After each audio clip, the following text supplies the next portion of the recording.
Pilgrim's Progress, Chapter 4, The Fourth Stage.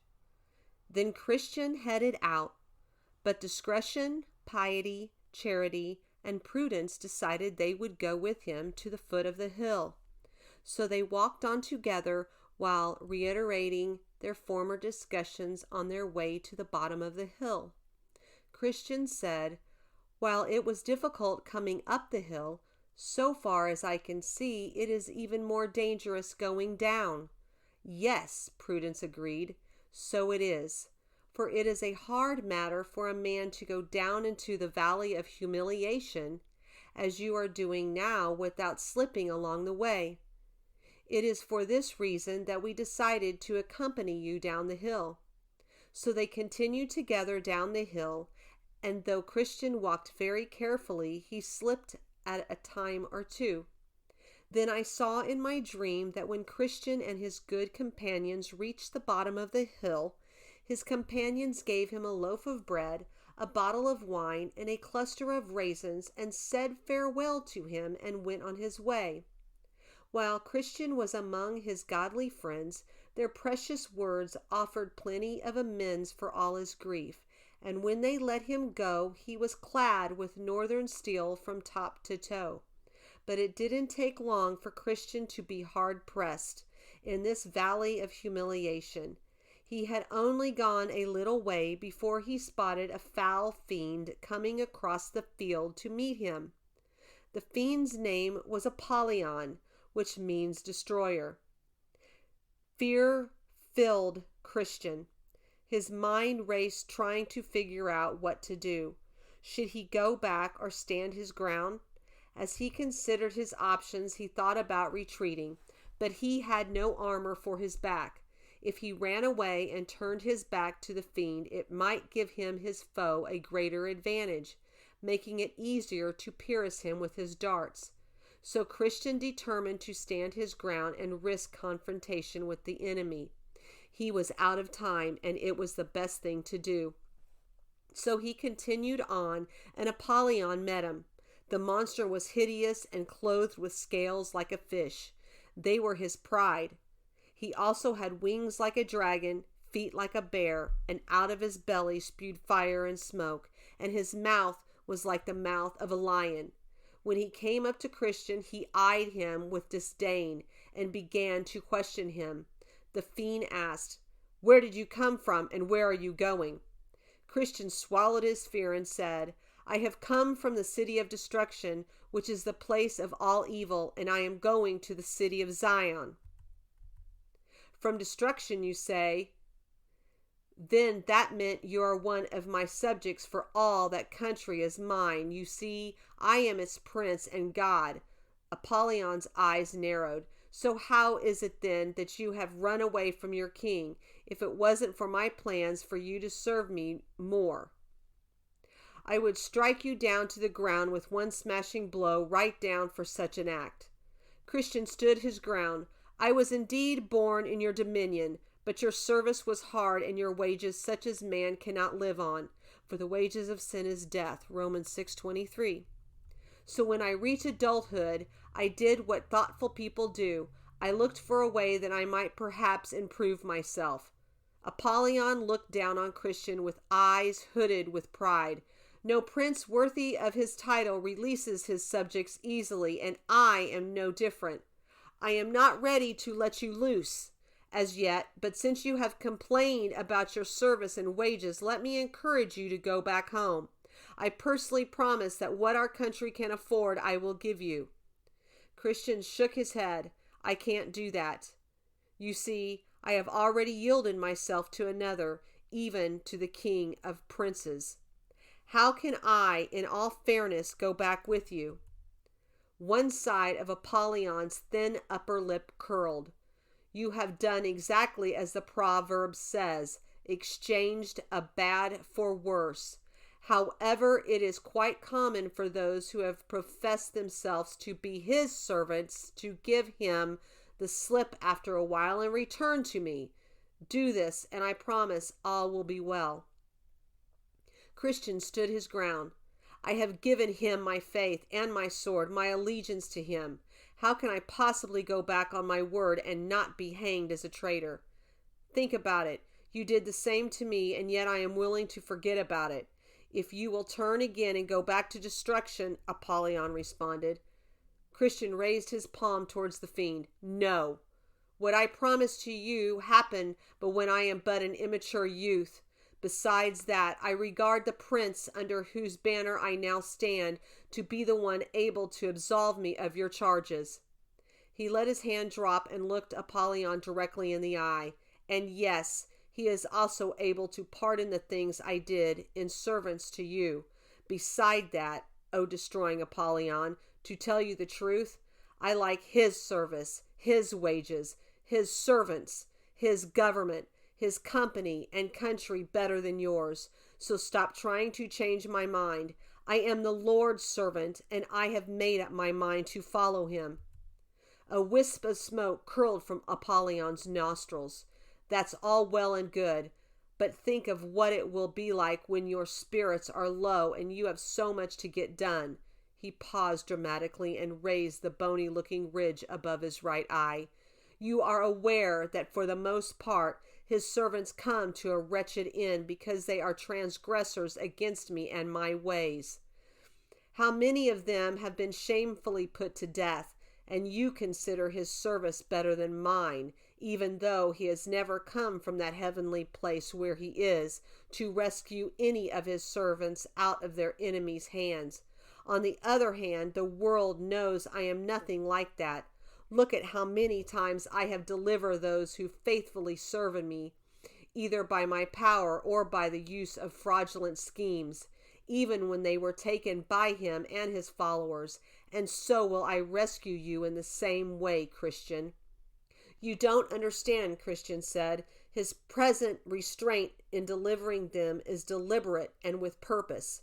It is to test their love and prove whether they will be loyal to him to the end.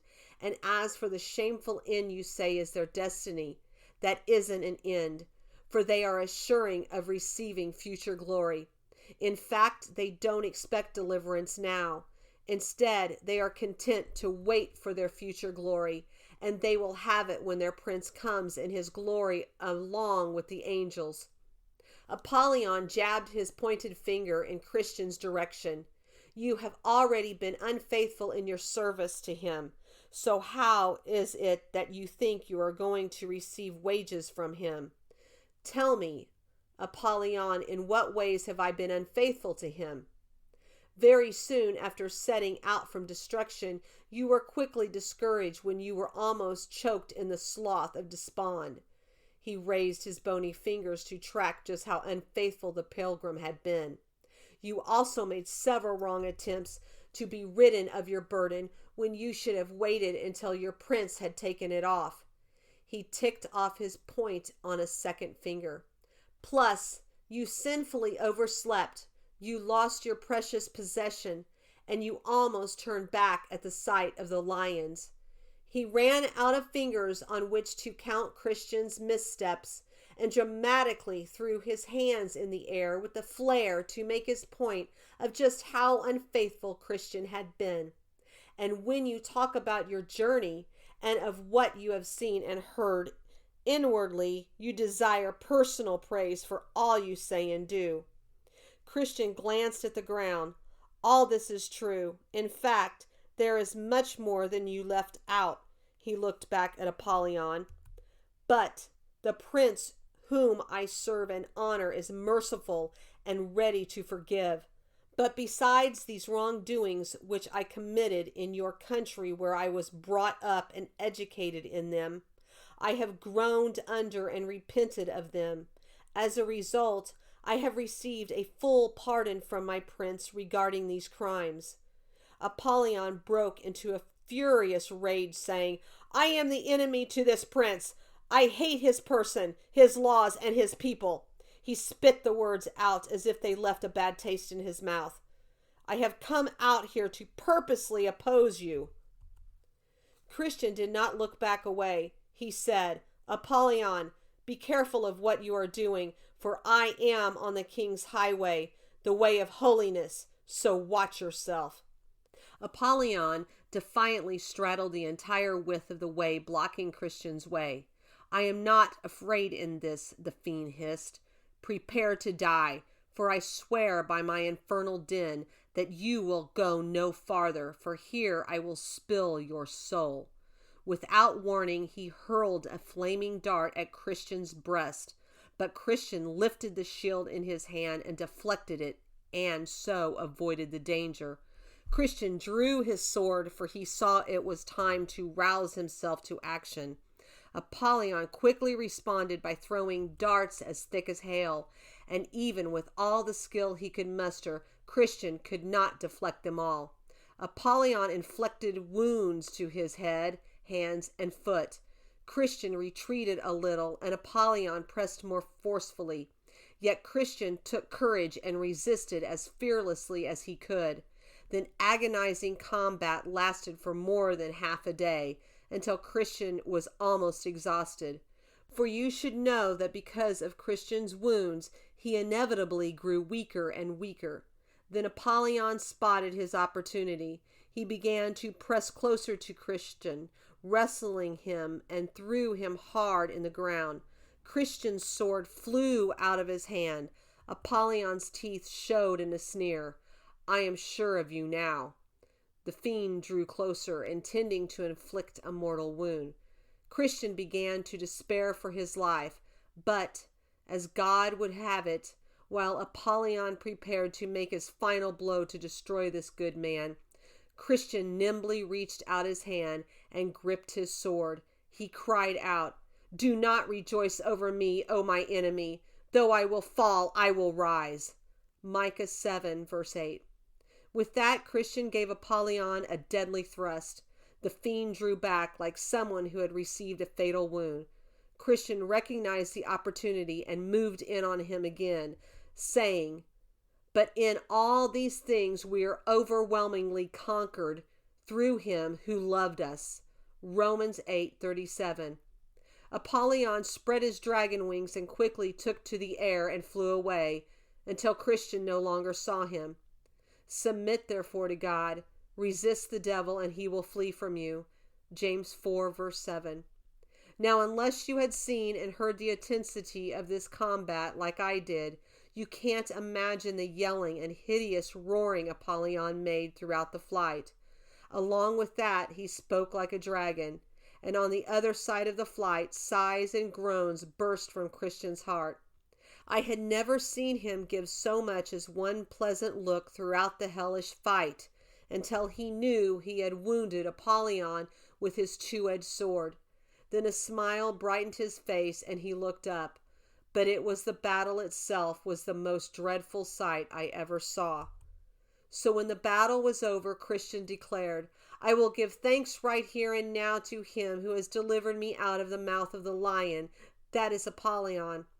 He followed this with words of gratitude, saying, "Great Beelzebub, the captain of this fiend, made plans for my ruin, and with this in mind he sent out Apollyon, fully equipped and enraged, and the hellish fiend forcefully engaged me, but blessed Michael helped me, and by the blow of my sword I quickly made him fly. Therefore to him let me give lasting praise and thanks, and blesses his holy name always." Then a hand appeared to Christian, offering some leaves from the tree of life. He accepted them and applied the leaves to the wounds he had received in the battle. His wounds healed immediately. Christian took time to sit down in that place to eat bread and drink from the bottle which had been given to him for refreshment. Once finished, he headed out to continue his journey with his sword drawn in his hand. He said, "Who knows if there might be some other enemy at hand?" But the remainder of his journey through this valley remained quiet, and he experienced no more trouble from Apollyon. Now at the end of this valley stretched another, called the Valley of the Shadow of Death. It was necessary for Christian to go through it, because the way to the celestial city lay in that direction. Now, this valley was a very solitary place. The prophet Jeremiah described it like this: "A wilderness, a land of deserts and pits, a land of drought, and of the shadow of death, a land that no man but Christian passes through, and where no man dwells. Jeremiah 2:6. Now here Christian was tested more severely than in his fight with Apollyon, as you shall see in the following account. I saw then in my dream that when Christian reached the borders of the shadow of death, he met two men. They were children of the spies who had delivered an evil report about the good land, and who quickly determined to go back. So they gave out to the sons of Israel a bad report of the land which they had spied out, saying, The land through which we have gone in spying it out is a land that devours its inhabitants, and all the people whom we saw in it are men of great size.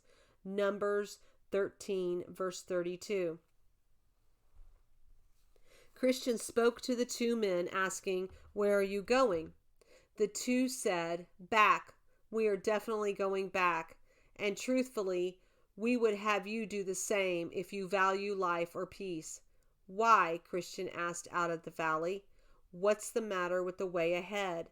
Matter, the two said. We were going that way just as you are, and went as far as we dared. In fact, if we had gone on a little farther, we wouldn't be here to bring you the news. But what did you encounter? Christian wanted to know. The men looked at each other and back at Christian. Why, we were almost in the valley of the shadow of death. But by good fortune, we looked ahead of us and saw the danger before we came to it. Furrows of frustration gathered between Christian's brow. What did you see? See, why, the valley itself. They leaned close and almost whispered. It's dark as pitch, and we also saw hobgoblins, satyrs, and dragons of the pit. They looked a little straighter and looked over their shoulder. We also heard things in that valley like a continual howling and yelling, sounds of people in misery too great for words, people bound in afflictions and iron.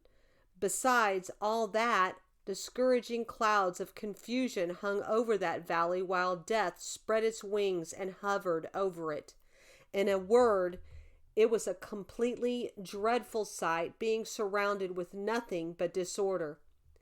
The land of utter gloom as darkness itself, of deep shadow without order, and which shines as the darkness. Job 10, verse 22. Christian slowly exhaled. While I haven't seen what you describe, it doesn't change the fact that this is my way to the desired heaven. Our hearts have not turned back, and our steps have not deviated from your way. Yet you have crushed us in a place of jackals and covered us with the shadow of death. Psalms 44, verse 18 and 19. The two men shrugged.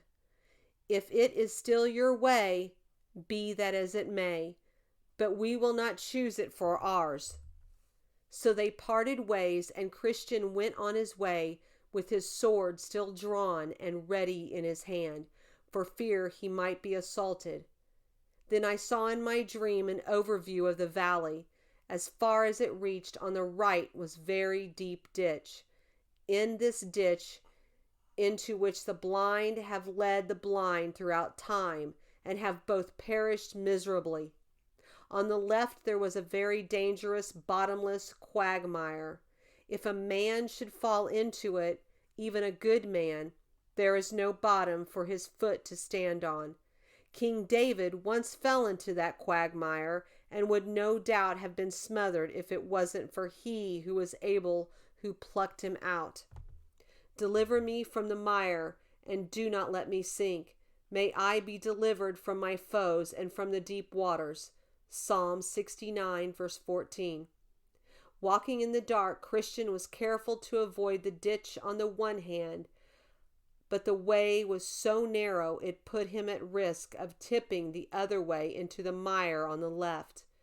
In the same way, if he tried to avoid the mire without great caution, he found himself on the brink of falling into the ditch. In this way he went on. The effort brought one sigh after another. for besides the danger of the ditch and the quagmire, the pathway was so dark that he often couldn't see where his next step would land. Now in about the middle of this valley I observed the mouth of hell. It stood hard against the narrow way. When Christian saw it, he wondered what he should do because of the flames and smoke that poured from it, not to mention the sparks and hideous noises. These things had no respect for Christian's sword such as Apollyon had shown. He was forced to put up his sword and to take another weapon, called all prayer. With all prayer and petition, pray at all times in the Spirit, and with this in view, be on the alert with all perseverance and petition for all the saints. Ephesians 6, verse 18. Christian cried out in my hearing, saying, O Lord, I beg you to deliver my soul. Then I called upon the name of the Lord. O Lord, I beseech you, save my life. Psalm 116, verse 4. So Christian went on like this long time as he continued on the way, yet the flames still reached towards him, while doleful voices continued their unsettling calls and rushed back and forth to the point that he sometimes thought he would be torn in pieces or trampled upon like mire in the streets. He made slow progress over several miles, surrounded by these frightful sights and dreadful noises. He finally reached a place where he thought he heard a group of fiends approaching to meet him. He stopped. His thoughts raced as he tried to figure out the best thing to do. He played with the idea of turning back, but then again he thought he might be halfway through the valley by now. He remembered how he already overcome many perils and that the dangers of going back might be much more than those going forward. So he made up his mind to go on. Yet the fiends seemed to draw nearer and nearer to his location. When it seemed they were almost on him, he cried out with the most fervent voice, I will walk in the strength of the Lord God. With that the fiends drew back and came no farther. One thing I shouldn't forget to mention is how poor Christian looked so confused. As I watched him, it was like he didn't even know his own voice. Just when he came to the mouth of the burning pit, one of the wicked ones sneaked up behind him. It whispered softly into his ear with many suggestive and distressing blasphemies. Christian thought these blasphemies had originated in his own mind, and it troubled him deeply. As he continued on his journey, the thought that he could possibly blaspheme the one who loved him so much weighed heavily on him. In fact, it tested Christian more than anything he had ever met with before. If he could have helped it, he would not have done it. But he didn't have the foresight to either stop his ears or to understand the real source of these blasphemies. When Christian had traveled in this depressed condition for a significant amount of time, he thought he heard the voice of a man on the way ahead of him. Even though I walk through the valley of the shadow of death, I fear no evil, for you are with me. Psalms 23:4. As a result, gladness filled Christian's heart for these reasons. First, because he gathered from what he heard that others who feared God were in this valley along with him. Secondly, since he understood that God was with them, even in such a dark and dismal place, he reasoned that his invisible presence was with him in spite of the hindrance of such a place. Were he to pass by me, I would not see him. Were he to move past me, I would not perceive him. Job 9:11. Thirdly, he hoped to catch up and enjoy some fellowship with the man ahead and thought about calling to him, though he didn't know what to say, for he had also thought himself to be alone. Finally, the light of morning dawned, and Christian said, He has turned the shadow of death into morning. He who made the Pleiades and Orion and changes deep darkness into morning, who also darkens day into night, who calls for the waters of the sea and pours them out on the surface of the earth, The Lord is his name. Amos 5, verse 8. Now in the light of the new day, he looked back, not because he wanted to go back the way he came, but to see more clearly what hazards he had navigated through in the dark. He could see the ditch perfectly on one side and the quagmire on the other, along with just how narrow the way was which lay between them. He could also see the hobgoblins, satyrs, and dragons of the pit, but they kept their distance. Apparently, after the break of day, they were reluctant to come near. Yet he saw them in fulfillment of that which was written. He reveals mystery from the darkness and brings the deep darkness into light. Job 12, verse 22. Christian was greatly encouraged that he had made it through all the dangers of his solitary journey so far. He could now see these dangers, though he faced them more than ever, because the light of day exposed them. So the rising sun offered even more mercy to Christian, because it is important to note that though the first part of the valley of the shadow of death was dangerous, the second part which stretched ahead of him was, if possible, far more dangerous. From the place where he currently stood, he could see that throughout the remainder of the valley the way was full of snares, traps, gins, and nets.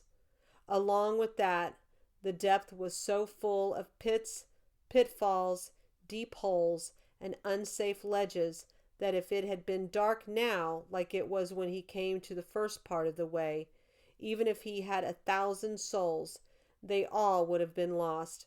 But as I said, the sun was now rising. Then, said he, his lamp shone over my head, and by his light I walk through darkness. Job 29, verse 3.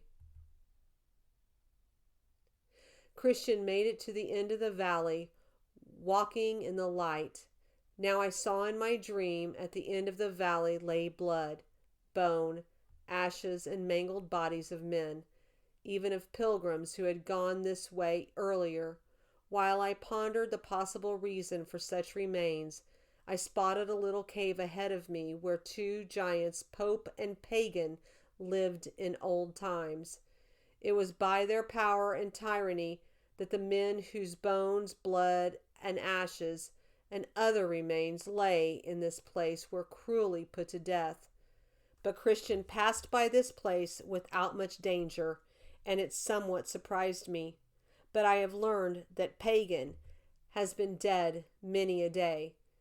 As for the other, though he is still alive because of his old age and many shrewd conflicts from his younger days, he has grown so crazy and stiff in his joints that he can do little more than sit in his cave's mouth grinning at pilgrims as they go by and biting his nails in frustration because he can no longer intercept them. So Christian went on his way, but he didn't know what to think of old man sitting at the mouth of the cave, especially because Pope was unable to approach him, though he spoke to him, saying, "You will never mend till more of you are burned." But Christian held his peace and smiled as he went by and suffered no harm. Then he sang a song. O world of wonders, I can say no less, that I should be preserved in that distress. I have met with here, O blessed be, the hand that from it has delivered me. Dangers in darkness, devils, hell, and sin did surround me while this veil was in. Snares, pits, traps, and nets did lie about my path that worthless I might have been caught, entangled, and cast down, but since I live, let Jesus wear the crown.